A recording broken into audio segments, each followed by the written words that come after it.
Hi friends, it's me Darshini Parthiban.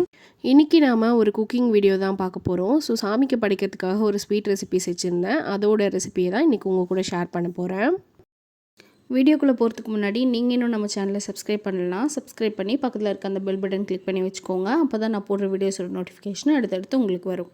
So இந்த sweet செய்யறதுக்கு நான் இந்த மாதிரி ஒரு கனமான கடாய் எடுத்திருக்கேன். எடுத்து அதில் தேவையான அளவுக்கு நான் நெய் ஊற்றிக்கிறேன். நெய் நல்லா ஹீட் ஆன உடனே நம்ம ஃபஸ்ட்டு முந்திரியை போட்டு வறுத்து எடுத்துக்கலாம். முந்திரி லைட்டாக ஒரு ப்ரௌன் கலர் வரும்போது நம்ம இது கூட உலர் திராட்சை சேர்த்துக்கலாம். இது ரெண்டுத்தையும் ஏன் ஒன்றா வறுக்கக்கூடாதுன்னா, முந்திரி ப்ரௌன் ஆகிறதுக்கு கொஞ்சம் டைம் எடுக்கும். பட் திராட்சை டக்குன்னு பொங்கி வந்துடும்.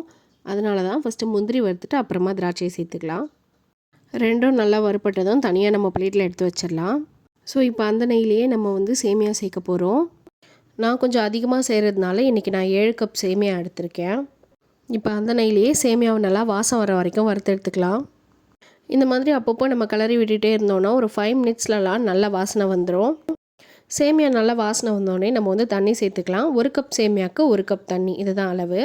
நம்ம நெய்யில் வதக்கும் போதே சேமியா நல்லா வெந்துடும். ஸோ நம்ம தண்ணியில் போட்டோன்னே அது நல்லா வெந்து வந்துடும். இது கூடவே நான் ஆரஞ்சு ஃபுட் கலர் சேர்த்துக்கிறேன். இது கம்ப்ளீட்லி ஆப்ஷனல் தான். உங்களுக்கு தேவைன்னா நீங்கள் சேர்த்துக்கலாம், இல்லைனா விட்டுடலாம்.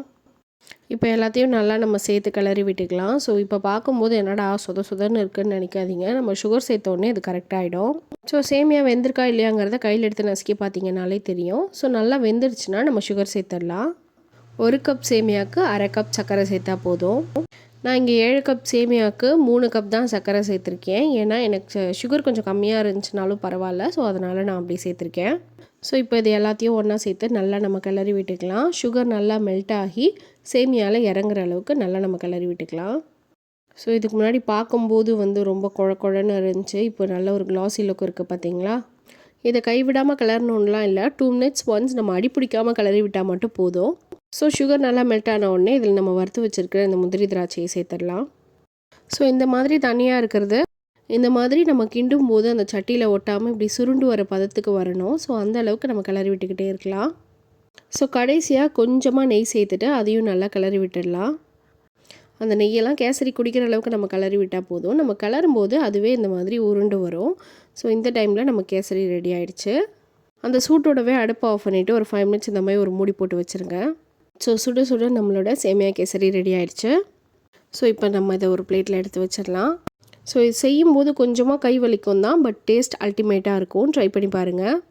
இந்த வீடியோ உங்களுக்கு யூஸ்ஃபுல்லாக இருந்துச்சா இல்லையாங்கிறத எனக்கு கமெண்ட்டில் சொல்லுங்கள். தேங்க்ஸ் ஃபார் வாட்சிங். பாய்.